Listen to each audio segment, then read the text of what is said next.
Thank you very much, and thanks everyone for being here. Firstly, thank you to the Future Battery Forum for having me today. Essentially, what they asked me to come and do today was give a bit of an overview of how the market is trending, both in the EV space and in the storage market, highlighting some of those key developments that we're seeing, and getting a bit closer into some of those dynamics, particularly within the European market.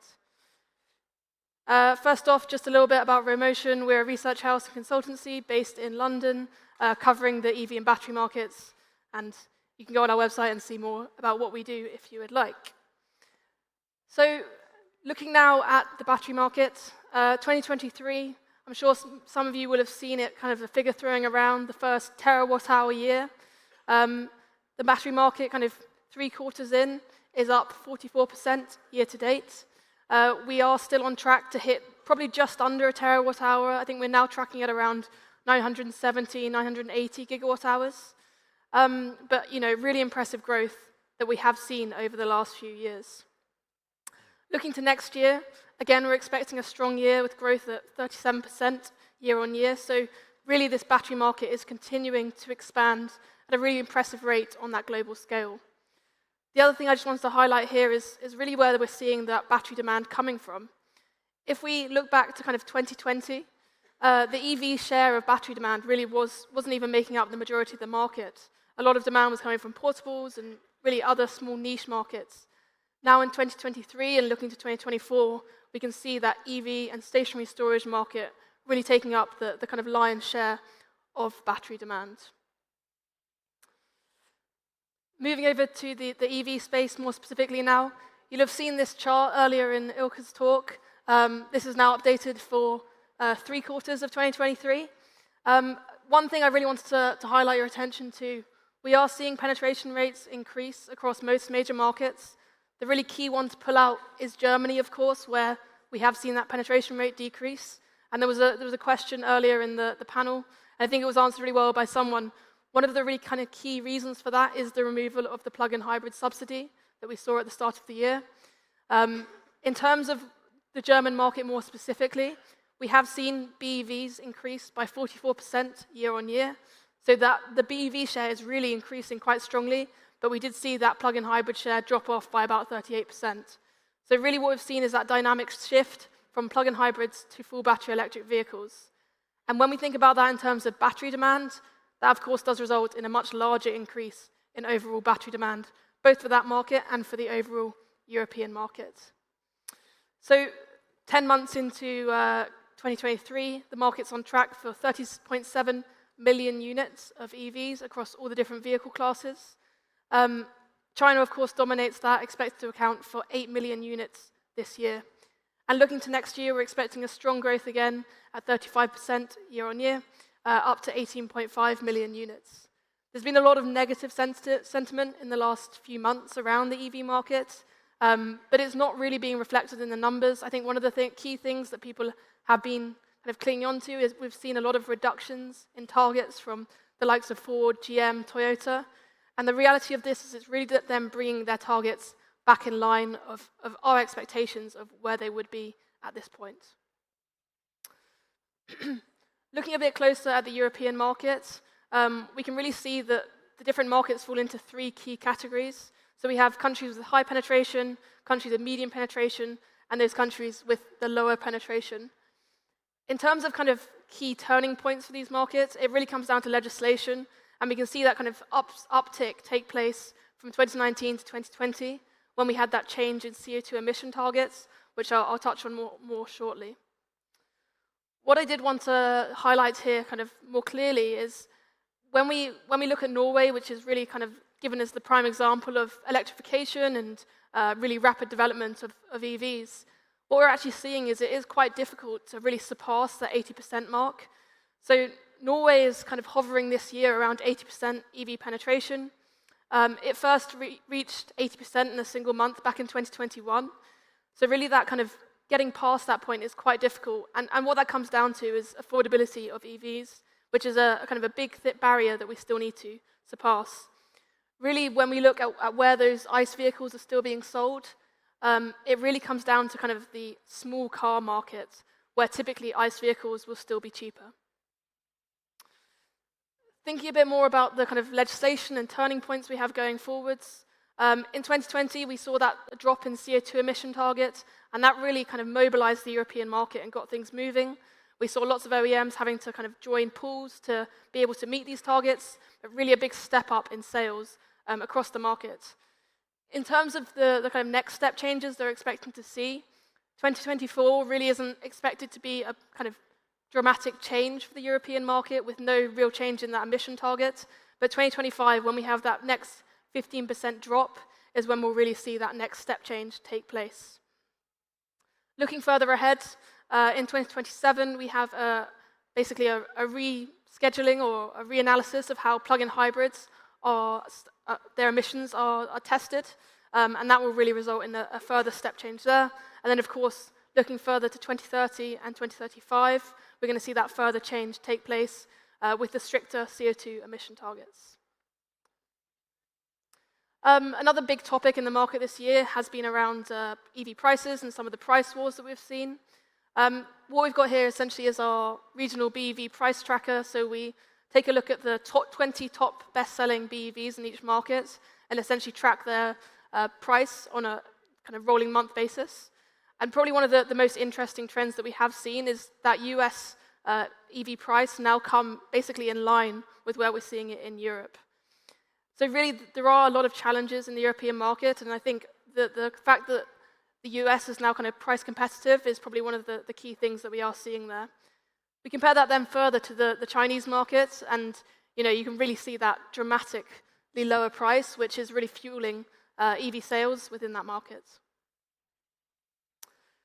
Moving over more to kind of the chemistry side of things now, quite interesting what we've seen so far this year. If we kind of look at the last few years, I've highlighted the US market here because that's probably where we've seen the most significant change. In 2022, LFP just made up 16% share of the market. Year to date, that's increased to 13%, and that's really driven just by decisions made by Tesla. In the European market, we've seen LFP share increase to 6%, and that's something that we're expecting to see that trend continue over the next few years, but maybe not at quite the same scale that we are seeing in the US, which I'll touch on shortly. The Chinese market is a bit of a different story. We're now seeing LFP make up 64% of the market, really dominating that space, and we're seeing LFP being used across all range of vehicle classes, from kind of A-level vehicles all the way through to premium vehicles from certain OEMs. So in the European market in general, though, we do expect NCM penetration to stay at a higher level, with LFP share remaining a bit lower. And we are seeing this both from announcements from OEMs, strategies announced by cell manufacturers. LG recently announced their cell strategy, really thinking about having a cell chemistry which fits certain vehicles. So you'll be looking at kind of your high NCMA, high nickel chemistries for premium segments, your high manganese for kind of, and high voltage NCM for those mid-level segments, and then for the kind of entry-level segments, that's really where they see the place for LFP, and that's common across a lot of those OEMs.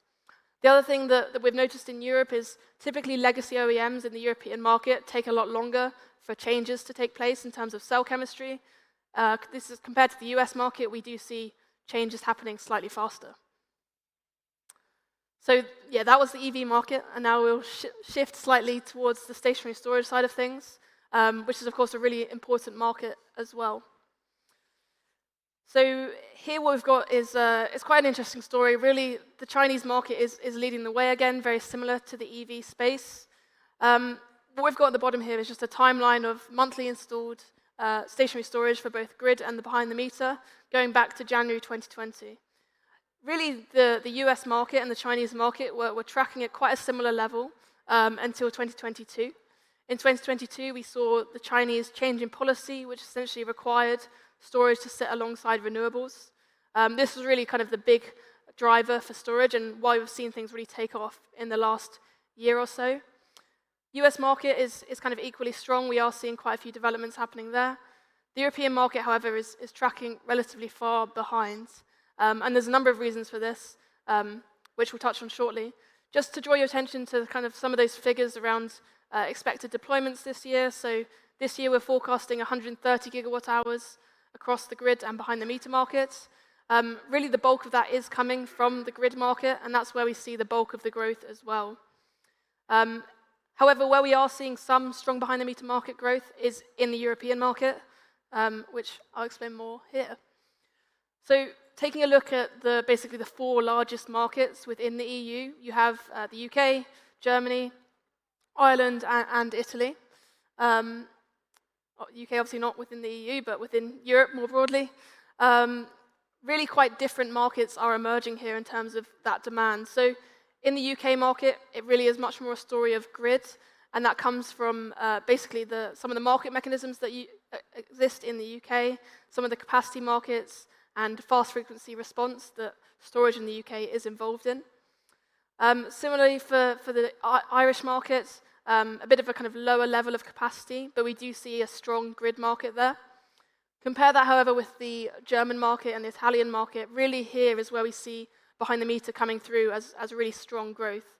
A lot of this comes down to, in the German market, a lot of it is to do with individuals looking to install solar and storage at their homes. In the Italian market, you have a generous super bonus scheme which supports this.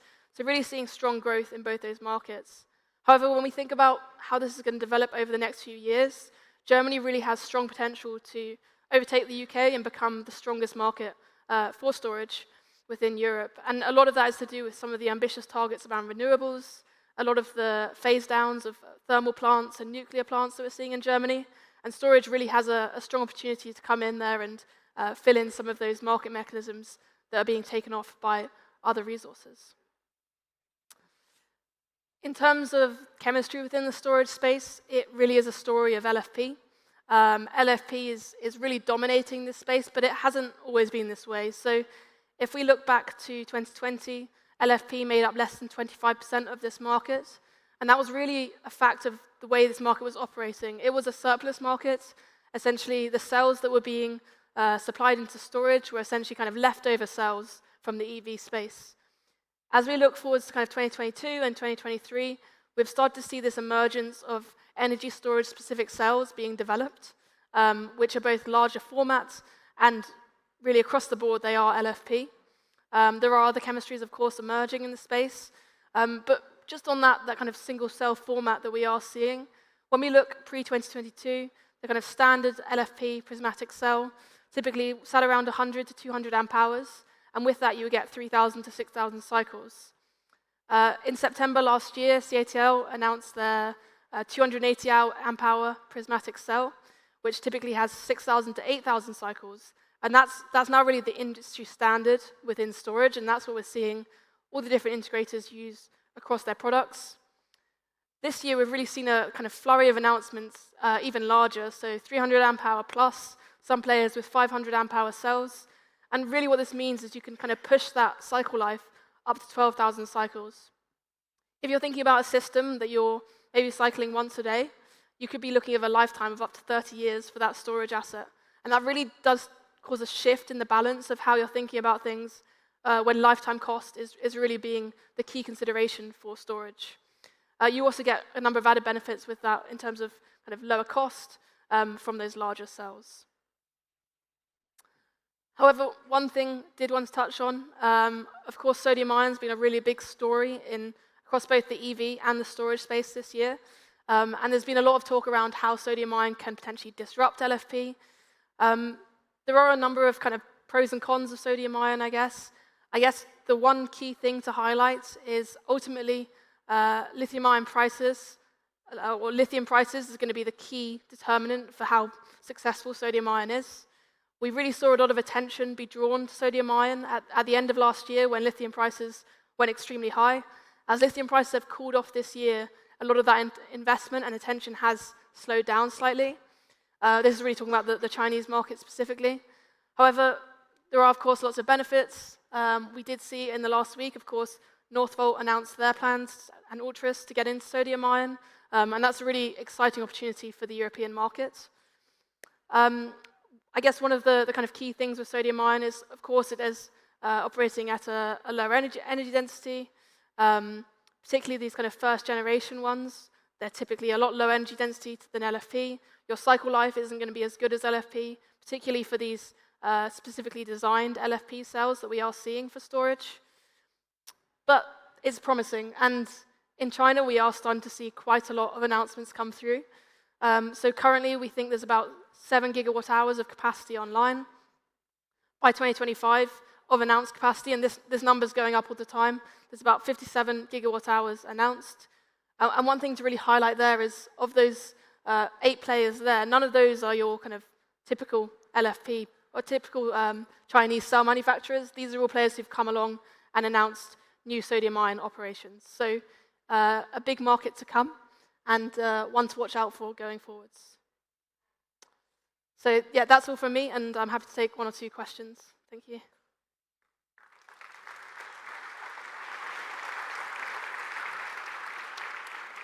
Thank you very much, Iola.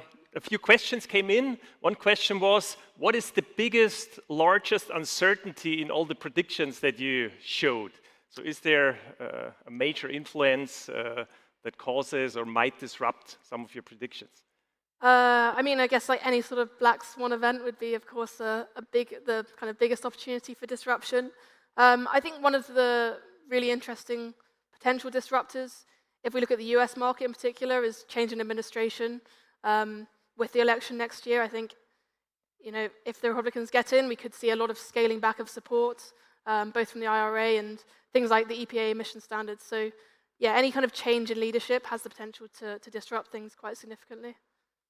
Okay, thank you very much. Probably a related question. Has the budget constraint, the discussion that's in Germany ongoing, already been figured in, or what might be the implication of that? Yeah, I mean, certainly we look at kind of the wider economic outlook across different markets and how that can affect different things. Yeah, it's certainly something we look at. Okay. Then more a technological question. Do you also see the process of switching to LFP chemistry in the cells? Sorry? Do you also see the process of switching to LFP chemistry in the cells, was a question. Yes, certainly. Like, we are seeing more LFP come to the market. I mean, within China, of course, that market share has stepped up significantly this year. The other thing that we are seeing, of course, is more Chinese OEMs enter the European market, which, of course, do come with LFP cells. I think one thing to note with those Chinese OEMs coming over is right now they're really targeting kind of the premium segments. They're looking to build a brand before they enter with mass market vehicles. But certainly we can expect more Chinese vehicles with LFP in the coming years. Okay. Another technological question. Apart from sodium ion, which you talked about, are there other technologies that should be looked at for BESS? Yeah, certainly. I mean, there's a lot of emerging technologies. Probably the forerunner within the kind of longer duration stage is vanadium flow batteries. There are a lot of developments happening in the Chinese market right now, as well as numerous other markets, but that's really the kind of leading space. We basically track stationary storage projects on a global scale, and we now have over 10 gigawatt hours of vanadium flow batteries in the pipeline for the next 5 years. So really we have seen significant amounts, and if you compare that to even the sodium-ion market, that's a lot more capacity actually in the pipeline and being planned to build. So yeah, that's certainly quite far ahead. Okay, thank you, Iola. We are at the end of the time. I guess you will be around during the forum. Thank you very much for your insights on the European market for EV and storage systems. Thank you very much. Thank you.